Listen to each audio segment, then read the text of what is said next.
উৎসবের মরশুমে খানিকটা স্বস্তি। আজ থেকে জিএসটি কমায় দাম কমছে একাধিক নিত্য প্রয়োজনীয় জিনিসের, যেমন কনডেন্সড মিল্ক, মাখন, ঘি, তেল, চিজ সহ দুগ্ধজাত পণ্যের উপর জিএসটি 12% থেকে কমিয়ে 5% করা হয়েছে। সয়া মিল্কের জিএসটি কমে 5% হচ্ছে।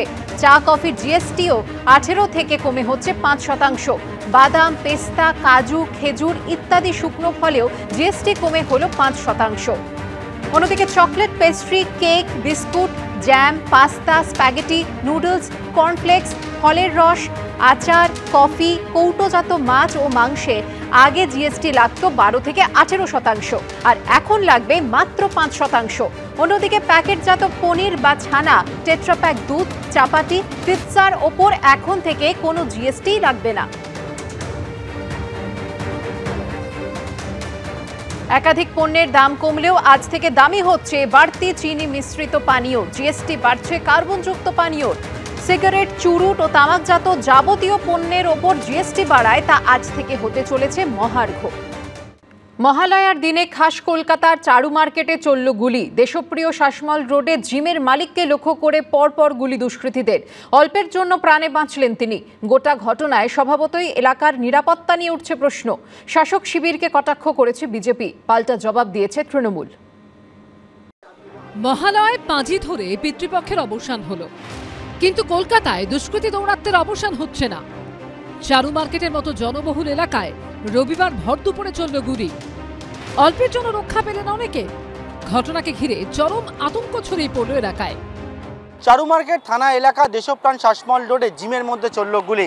একেবারে রাস্তার ওপরে আমরা দাঁড়িয়ে রয়েছি। এই যে জায়গা, রাস্তার ধারে জিমটি রয়েছে, এই জিমের মধ্যে এদিন দুপুরবেলা গুলি চালানোর মতো ঘটনা ঘটে। চারু মার্কেট থানা দেশপ্রাণ শাসমল রোড, এখানেই রাস্তার ওপরে রয়েছে দ্য কালচার নামের এই জিম। প্রত্যক্ষদর্শীদের দাবি, রবিবার বেলা 12টা নাগাদ এখানে দুটি মোটর বাইকে 4 দুষ্কৃতী আসে। রাস্তার ওপরে রাখা বাইকে স্টার্ট অন করে দুজন বসে থাকে এবং বাকি দুজন চলে আসে জিমের গেটের কাছে। তারপর সিঁড়ি দিয়ে ওপরে উঠে যায়। প্রত্যক্ষদর্শীদের দাবি, জিমে ঢুকে প্রথমেই রিসেপশনিস্টের কাছে সেখানকার মালিক জয় কামদারের খোঁজ করে দুই দুষ্কৃতী। তাকে ডাকতে বলে। রিসেপশনিস্ট মালিককে ডাকতে যেতেই পরপর 2 রাউন্ড গুলি চালিয়ে দেয় এক দুষ্কৃতী। তারপরে সেখান থেকে পালিয়ে যায় দুজনে। ওদের রেনকোট পরা ছিল, উপর হেলমেট ধরা ছিল, इसलिए জিজ্ঞেস করলো একজনে, ওনাকে ডাকতে গেছে, তখন এই গ্রাউন্ডে দুটো শ্যুট করেছিল, দুজন পুরো উপর থেকে নিচে ঢাকা ছিল। রেনকোট জন্য পার্পল রঙের রেনকোট ঢাকা ছিল, পরা ছিল। জয়দাকে বললো ডাকতে, তখন গেছে ডাকতে, তখন শ্যুট করে চলে গেছে। আমাকে ফোন করে বলে এরকমভাবে জিমে দুটো গুলি চলেছে। তারা এসে দেখলাম 2 রাউন্ড গুলি চলেছে, কিছু মার্কিংস পাওয়া গেছে, কিছু এমটি বুলেটস পাওয়া গেছে। প্রত্যক্ষদর্শীদের দাবি, সেই সময় জিমের ভিতরে 10 জন শারীরিক কসরত করছিলেন। যদিও অল্পের জন্য রক্ষা পান সকলেই। স্থানীয় বাসিন্দাদের দাবি, এই জিমে আসেন আইপিএস অফিসার থেকে শুরু করে অভিনেতা অভিনেত্রীরা, কিন্তু জিমের ভিতরে বা বাইরে এমনকি রাস্তাতেও কোনো সিসি ক্যামেরা নেই। অনেক লোক আসে, বড় বড় অফিসাররাও আসে, সবাই আইপিএস অফিসাররাও আসে। রাস্তায় কোন জায়গায় কোন সিসি ক্যামেরা রয়েছে, কোন পথ দিয়ে তারা পালিয়েছে, সেটা কিন্তু পুলিশ বিভিন্ন জায়গায়, রাস্তায় পুলিশ রয়েছে, পুলিশ বিভিন্ন জায়গায় গিয়ে সিসি ক্যামেরা ফুটেজ খতিয়ে দেখার চেষ্টা করছে। যে মোটর বাইকে করে এসেছিল তারা, সেই মোটর বাইক কোন দিকে গেল। চারু মার্কেট থানা পুলিশ রাস্তার বিভিন্ন জায়গায় যাচ্ছে। কিন্তু প্রশ্ন হচ্ছে, এই দুষ্কৃতীরা কারা, কোথা থেকে এসেছিল, কি উদ্দেশ্য নিয়ে এসেছিল, আগে থেকেই কি রেকি করে এসেছিল? দিনে দুপুরে খাস কলকাতা ঢুকে গুলি চালানোর সাহস কোথা থেকে পেল? আগ্নেয়াস্ত্রই বা পেল কোথা থেকে?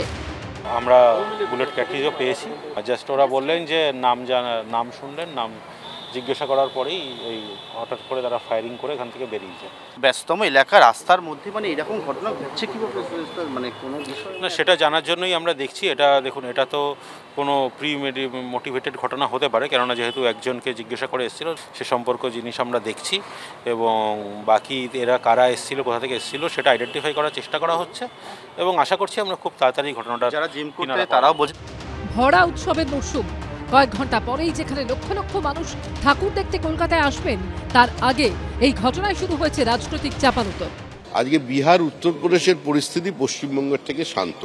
এখন দেখা যাচ্ছে বিহার থেকে শার্পশুটাররা এখানে চলে আসছে, উত্তরপ্রদেশ থেকে আসছে। তার কারণ হচ্ছে এটা এখন দুষ্কৃতীদের রাজ্য বলেই দুষ্কৃতীরা মনে করছে। মহালয়ের দিন গুলি চালনটা খুব একটা বড় কিছু নয়। মহাষ্টমীর দিনও চলতে পারে, সন্ধি পুজোর দিনও চলতে পারে। কারণ এই মুহূর্তে পশ্চিমবঙ্গ বারুদের স্তূপের ওপর। গুলি চলার খবর ছড়িয়ে পড়ার পর বিকেলে ঘটনাস্থলে আসেন প্রদেশ কংগ্রেস সভাপতি সহ কংগ্রেসের রাজ্য নেতৃত্ব। এতগুলো ঘটনা ঘটলো, তারপরেও পুলিশ প্রশাসন যদি সজাগ না হন, এই রকম জনবহুল জায়গায় একটা সময় এসে গুলি করে দিয়ে গেল, এখন 1 ঘন্টার মধ্যে কেন গ্রেপ্তার হলো না? বলতো আমরা স্থানীয় কোনো বিচ্ছিন্ন ঘটনা পুলিশ দেখছে। দেখুন, যখন কংগ্রেসের জমানা ছিল 72 থেকে 77, কজনকে মেরেছিল সেটা কংগ্রেস, কজনের মৃত্যু হয়েছিল সেটা কংগ্রেস ভালো করে দেখে নিক, তারপরে সব গুলি টুলি নিয়ে কথা বলবে। দুষ্কৃতীদের খোঁজে তল্লাশি শুরু করেছে পুলিশ। পার্থপ্রতিম ঘোষ ও শিবাশিস মৌলিকের রিপোর্ট, এবিপি আনন্দ, কলকাতা। উৎসবের মরশুমে খানিকটা স্বস্তি, দাম কমছে একাধিক নিত্য প্রয়োজনীয় জিনিসের। মুদিখানা থেকে একাধিক নিত্য প্রয়োজনীয় খাদ্যদ্রব্যে কমছে জিএসটির হার। অন্যদিকে সিগারেট, চুরুটের মতো একাধিক তামাকজাত পণ্যের ওপর বেড়েছে জিএসটি। সব মিলিয়ে জিএসটির নতুন সংস্কার ঘিরে সাধারণ মানুষের মধ্যে কি প্রতিক্রিয়া? সাধারণ মানুষের যেটা ভালো হবে সেটা করলেই ভালো। যদি আমাদের এই যে এখন যে 4টে স্ল্যাবের জিএসটি ছিল সেটা যদি এখন 2টো স্ল্যাব হচ্ছে, একটা যখন সিন যেটা হবে ট্যাক্স সেটা আলাদা ব্যাপার, কিন্তু যদি সেটা উপকার হয় নিশ্চয়ই ভালো হবে। সে আগামীকালে কমলে তো ভালো, কাস্টমারের সুবিধা হবে, আমাদেরও ইনভেস্ট কমবে। এখন যদি কমে তাহলে ভালো। পুজোর মুখে জিএসটি ধামাকা। জিএসটি কাঠামোয় বড়সড় রদবদলের জেরে সোমবার থেকে দাম কমছে একাধিক নিত্য প্রয়োজনীয় জিনিসের। ফলে উৎসবের মৌসুমে খানিকটা স্বস্তি নিঃশ্বাস ফেলছে মূল্যবৃদ্ধির জেরে নাজেহাল হয়ে যাওয়া সাধারণ মানুষ। সোমবার থেকে বেশিরভাগ নিত্য প্রয়োজনীয় খাদ্য এবং মুদিখানা জিনিসপত্র 5% জিএসটি হারের আওতায় পড়বে। যেমন কনডেন্সড মিল্ক, মাখন, ঘি, তেল, চিজ সহ দুগ্ধজাত পণ্যের উপর জিএসটি 12% থেকে কমিয়ে 5% করা হয়েছে। সয়া মিল্কের জিএসটি কমে হচ্ছে 5%। চা, কফির জিএসটিও 18 থেকে কমে হচ্ছে 5%।